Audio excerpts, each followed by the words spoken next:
Welcome to Literary Journeys with River. Today, we bring you the illustrated summary of the Vampire Armand, the 6th book in the Vampire Chronicles. Remember, this is just a summary, not the full book. If you enjoy our content, make sure to subscribe and hit the notification bell. Also, leave a comment. It's the best way to help YouTube recommend our channel. Let's get started. Chapter 1. Armand wanders through the convent, now a refuge for vampires, lost in memories and emotions. He senses the presence of a girl whose ghost is said to have been seen on the top floor, but he does not seek her company, only a place to reflect.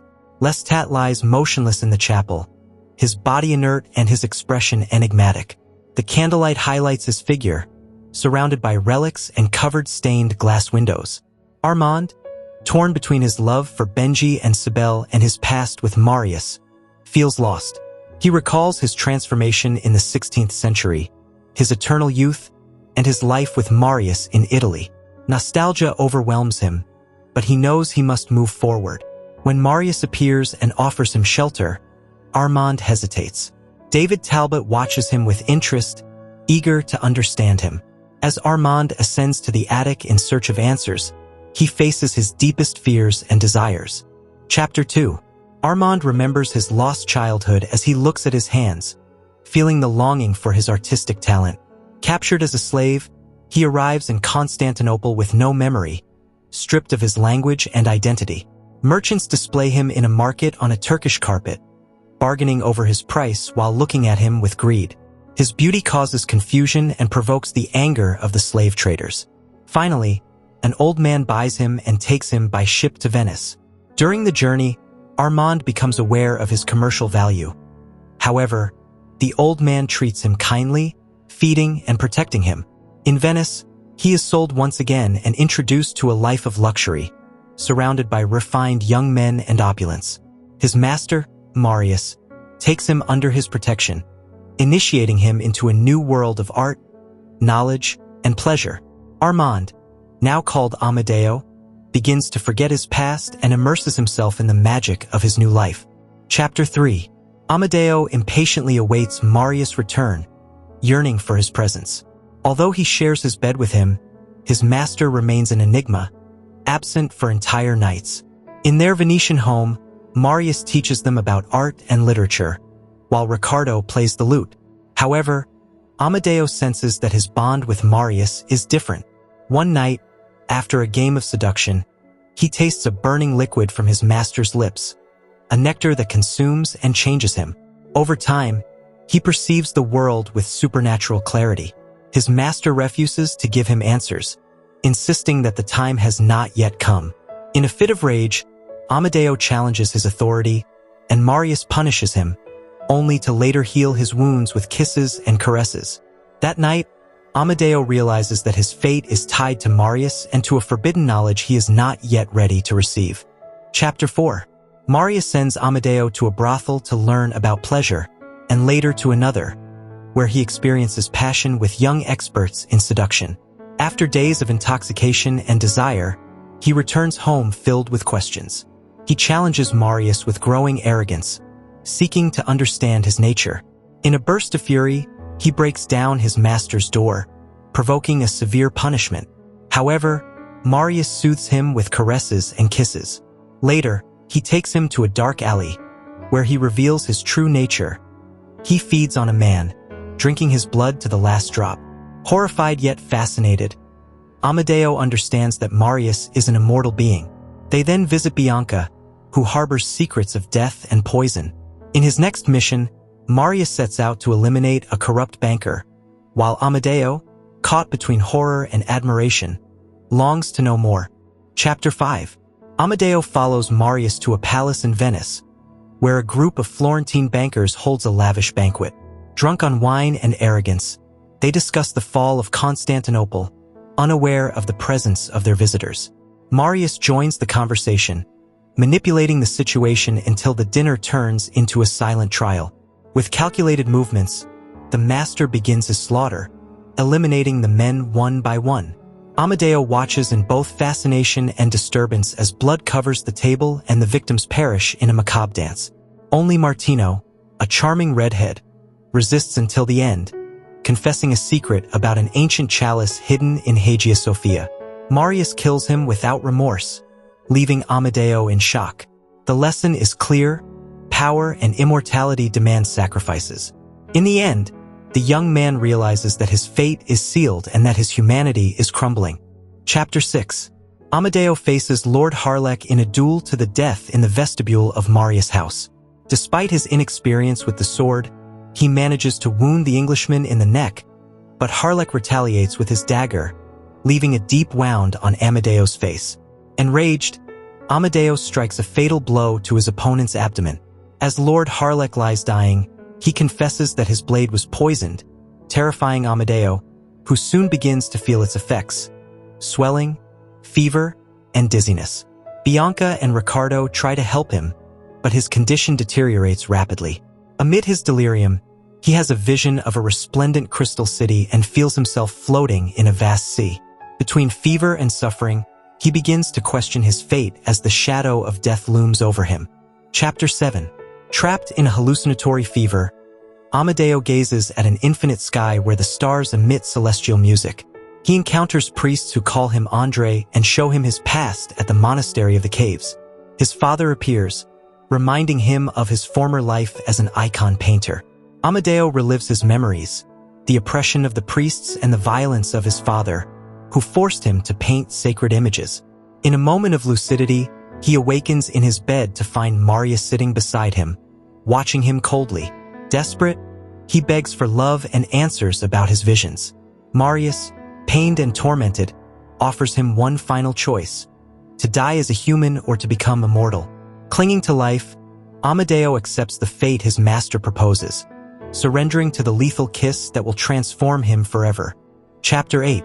Marius takes Amadeo to his private chambers, where the young man, still weak, marvels at a reproduction of the procession of the Magi. His master embraces him and, with a precise bite, begins the transformation process. Amadeo experiences overwhelming ecstasy as his blood is drained. In his agony, he returns to the vision of the Crystal City, but this time finds it dark and desolate. In a final act, he drinks Marius' blood, completing his change into a vampire. His new existence begins with a heightened perception of the world, superhuman strength, and the discovery of the pleasures of the night. Together, master and disciple leave the house and disappear into the darkness, where Amadeo will test his newfound power. Fascinated by his new nature, he closes the door to his mortal life and embraces eternity, sealing his fate at Marius' side. Chapter 9. Now a vampire, Amadeo expected freedom, but Marius imposed a strict education on immortality. He learned about the ancient vampires and their solitary existence. Marius taught him to feed only on evildoers, warning him that killing innocents led to madness. They ventured into the underworld of Venice, where Amadeo indulged in the hunt, discovering the colors that surrounded his victims. At first, he killed brutally, but Marius instilled in him elegance and control. He was also required to study history, philosophy, and law to prepare for eternity. Marius insisted that he remain close to his human companions without revealing his transformation. Amadeo realized his difference as he watched his friends age and die. His master showed him the value of knowledge and the beauty of art, affirming that the world improved over time. Amadeo, though skeptical, began to see the world through new eyes. Chapter 10. Marius and Amadeo traveled to Kiev, hiding in tombs and ruins during the day. Amadeo rediscovered the harshness of the Russian winter and, upon reaching his hometown, felt a deep nostalgia. He saw Kiev's decay and understood what his home had been before its destruction. He visited his former monastery, where he had learned to read and write, recalling the monks' fanaticism and extreme penance. Then, he went to his old house, where he found his family gathered. He discovered that his father was still alive, now a drunken man consumed by guilt. In a tavern, he reunited with him, revealing that he had survived and prospered. Before departing, his mother gave him a painted Easter egg as a symbol of protection. Finally, Amadeo understood the importance of love and faith, leaving his past behind and accepting his new existence. Chapter 11. Back in Venice, Amadeo finds himself torn between two visions of the world, the ascetic spirituality of the Russian monks and the artistic splendor of the city. He decides to embrace Venice's beauty with the devotion of a saint, seeking to transform each experience into goodness. He vows to kill mercifully, turning death into a pleasurable trance. However, his confrontation with Marius reminds him of his role as an apprentice. Refusing to study, he is subjected to physical punishment, which leads him to understand the importance of writing down his thoughts. Through writing, he realizes that the sacred art of his homeland represents a struggle between flesh and spirit. Forced to recount Russia's conversion to Christianity, Amadeo acknowledges that his own path is defined by beauty and devotion. Marius, moved by his words, confesses his love, yet the relationship between master and disciple remains one of discipline and desire. Chapter 12. Amadeo must learn to live among mortals without revealing his true nature. Forced by Marius, he visits Bianca, who welcomes him with warmth and desire. To avoid suspicion, he pretends to recover, but he feels disconnected from his former world. Bianca, far from fearing him, longs for him passionately, wishing to share her bed with both him and Marius. On a night of restrained lust, Marius manipulates the situation with his power, keeping Bianca unaware of their true nature. Although Amadeo feels deep love for her, he understands that he cannot trust her with his secret. Soon, he contemplates turning her into an immortal, but Marius dissuades him, warning that eternity is not a gift meant for everyone. The lesson is clear: mortal bonds must remain an illusion, for revealing the truth would only bring suffering and destruction. Chapter 13. Amadeo immerses himself in his studies, absorbing Russian history and literature under Marius' guidance. Through ancient tales, he finds a connection to his heritage, transforming his nostalgia into knowledge. His relationship with Ricardo grows stronger, yet he refrains from using his powers against him. Marius tells him of the existence of other vampires, enemies lurking in the shadows. Intrigued, Amadeo demands answers about the mysteries of his kind, but Marius remains evasive. One night, they disguise Bianca as a man and explore the dangerous districts of Venice, strengthening their bond with her. However, happiness is fleeting. Amadeo senses that tragedy is approaching but cannot fathom the magnitude of the disaster about to unfold. The harmony they have built in their golden refuge is about to collapse in a storm of fire and blood. Chapter 14. Marius' palace is attacked by a group of fanatical vampires seeking to destroy him. Engulfed in flames, he fights fiercely to protect Bianca and his apprentices. But the ambush is brutal. Bianca manages to escape, but Marius is captured and consumed by fire before Amadeo's terrified eyes. Taken prisoner and chained, he is led to a forest where he witnesses the execution of his companions. Thrown into a pyre as a horde of vampires sings macabre hymns. Helpless, Amadeo is chosen for a final trial. A vampire of imposing presence, his captor, offers him a choice: serve God or perish. Tormented, too weak to resist, he surrenders to the fate imposed by his executioners. As the pain of his burning body plunges him into unconsciousness, he realizes that his world has been destroyed and that his life, as he knew it, has come to an end. Chapter 15. Amadeo awakens in a dark catacomb, surrounded by skulls and bones embedded in the walls. A sweet voice tells him that Marius has perished in the flames and that the children of darkness rule in the shadows. Santino, his captor, subjects him to physical and mental torment, forcing him to accept his destiny as one of them. Amadeo resists, but after weeks of confinement and unbearable hunger, he gives in and drinks blood, discovering the horror of having killed his beloved Ricardo. Desperate, he faces the ghosts of his victims. Santino and Alessandra take him in, instructing him in the strict laws of the order. Months later, he is sent to Paris as the leader of a new assembly. On his last night in Rome, Alessandra chooses his new name, Armand. Thus, the boy once cherished by Marius is left behind, and a vampire destined for centuries of darkness is born. Chapter 16. Armand refuses to continue speaking about his past but agrees to recount his rise as the leader of the Parisian Coven and the founding of the Théâtre des Vampires. For centuries, he lives under Santino's rigid rules, building an existence filled with macabre rituals and dark ceremonies. His madness consumes him until Lestat's arrival shatters everything he knows. Lestat challenges his beliefs and mocks his world, dismantling the power structure Armand had maintained. With the theater turned into a haven for immortals, Armand adapts to the new era, but his soul remains empty. His fate intertwines with that of Louis and Claudia, a child vampire doomed to a horrific death. Armand watches her perish, unable to save her. Marked by guilt, he wanders the world alongside Louis, trapped in his own emptiness, until his path leads him to New York and the Vale of Veronica. Chapter 17. Absorbed in the works of Shakespeare, Armand receives a call from Lestat, who claims to be in danger. Though reluctant, he first travels to New York, where he finds Lestat in the middle of a snowstorm after having killed Immortal. Later, in New Orleans, he listens to his tale of an encounter with the devil, who offers him servitude. Armand listens skeptically, recalling his own past of religious fervor. The story becomes more complex with the appearance of Dora, a televangelist whom Lestat has been protecting. Armand senses a shift in the world when Lestat suddenly vanishes, as if his essence had been torn from the universe. Along with David, he visits Dora to console her after her father's murder.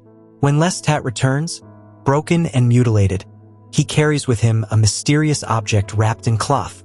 Armand is terrified to discover that it may be the Vale of Veronica. Chapter 18. Lestat reappears, disfigured, with one eye missing and his clothes in tatters. He desperately embraces Dora but refuses to speak immediately. The next day, after recovering, he begins his tale. He explains that Memnoch took him to hell, not a place of torment, but a purgatory where souls face the consequences of their actions. He then showed him heaven, a realm of light and harmony. Memnoch argued that God is distant and indifferent, and that he, the devil, fights for human redemption.